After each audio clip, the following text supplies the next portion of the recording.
നവീൻ ബാബുവിനെതിരെ ഇല്ലാത്ത ആരോപണങ്ങൾ ഉന്നയിച്ചത് CPM നേതാവായ കണ്ണൂർ ജില്ലാ പഞ്ചായത്ത് പ്രസിഡന്റായിരുന്നു. നവീൻ ബാബുവിനെ ആ സമയത്ത് ആശ്വസിപ്പിക്കാനോ ചേർത്ത് നിർത്താനോ ആരുമില്ലാതിരുന്നത് കൊണ്ടാവാം അദ്ദേഹം ജീവൻ ഒടുക്കി. ഡോക്ടർ ഹാരിസിന് കുടുംബമൊപ്പം ഉണ്ടായിരുന്നു, ബന്ധുക്കളൊപ്പം ഉണ്ടായിരുന്നു, മാധ്യമങ്ങളൊപ്പം ഉണ്ടായിരുന്നു, ജനങ്ങളൊപ്പം ഉണ്ടായിരുന്നു. എന്നിട്ടും ആ മനുഷ്യൻ കഴിഞ്ഞ കുറെ ദിവസങ്ങൾ കടന്നുപോയത് ഏത് സാഹചര്യത്തിലൂടെ ആയിരുന്നു ഇന്ന് അദ്ദേഹം പറഞ്ഞപ്പോഴാണ് നമ്മൾ അറിഞ്ഞത്. ഞെട്ടിത്തരിച്ചുപോയി. അത് കേട്ടപ്പോൾ ഞാനും വല്ലാത്ത ഒരു മാനസിക സിസ്റ്റം, നമ്മുടെ ആരോഗ്യമന്ത്രി പ്രഖ്യാപിച്ച സിസ്റ്റം ഈ മനുഷ്യനെ എവിടെയാണ് എത്തിച്ചത്?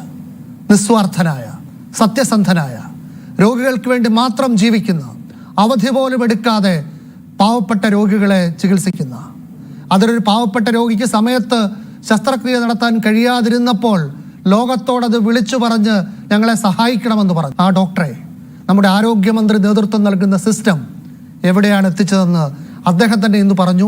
അദ്ദേഹം ചികിത്സയിലായിരുന്നു, മാനസിക അസ്വാസ്ഥ്യമുണ്ടായി ചികിത്സയിൽ. ഞാൻ സൈക്യാട്രിയിലാണ് അഡ്മിറ്റ് ആയത്.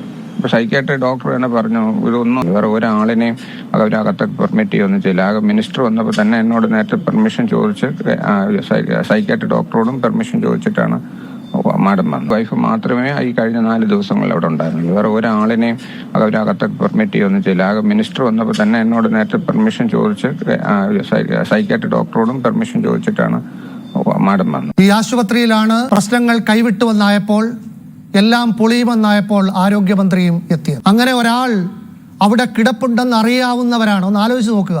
ഇവരൊക്കെ മനുഷ്യരാണോ? ഇങ്ങനെ ചെയ്യാത്ത കുറ്റത്തിന് ആരോപണ വിധേയനായി ഒരു മനുഷ്യൻ മാനസിക അസ്വാസ്ഥ്യത്തെ തുടർന്ന് സൈക്യാട്രി ഡിപ്പാർട്ട്മെന്റിൽ ഒരു സ്വകാര്യ ആശുപത്രിയിൽ ചികിത്സയിലാണെന്ന് അറിഞ്ഞിട്ടും ഇന്നലെ ആ മനുഷ്യനെ കള്ളനാക്കാൻ തിരുവനന്തപുരം മെഡിക്കൽ കോളേജിന്റെ പ്രിൻസിപ്പൽ ഡോക്ടർ PK ജബ്ബാറും ആ മെഡിക്കൽ കോളേജ് ആശുപത്രിയുടെ സൂപ്രണ്ട് ഡോക്ടർ സുനിൽ കുമാറും നടത്തിയ വാർത്താ സമ്മേളനം ഇന്നലെ ന്യൂസ് അവർ വിശദമായി ചർച്ച ചെയ്തതാണ്. അതിനിടയിലേക്ക് അവർ പറയുന്നതിന് ശക്തി പോരാന്ന് തോന്നുമ്പോൾ അവരെ വിളിച്ച് വീണ്ടും ആ മനുഷ്യനെ എൻക്വയറി റിപ്പോർട്ട് വായിച്ച് അപമാനിക്കാൻ പറഞ്ഞത് താനാണെന്ന് മെഡിക്കൽ വിദ്യാഭ്യാസ വകുപ്പിന്റെ ഡയറക്ടർ DME ഡോക്ടർ വിശ്വനാഥൻ ഇന്ന് മാധ്യമങ്ങളോട് പറഞ്ഞു.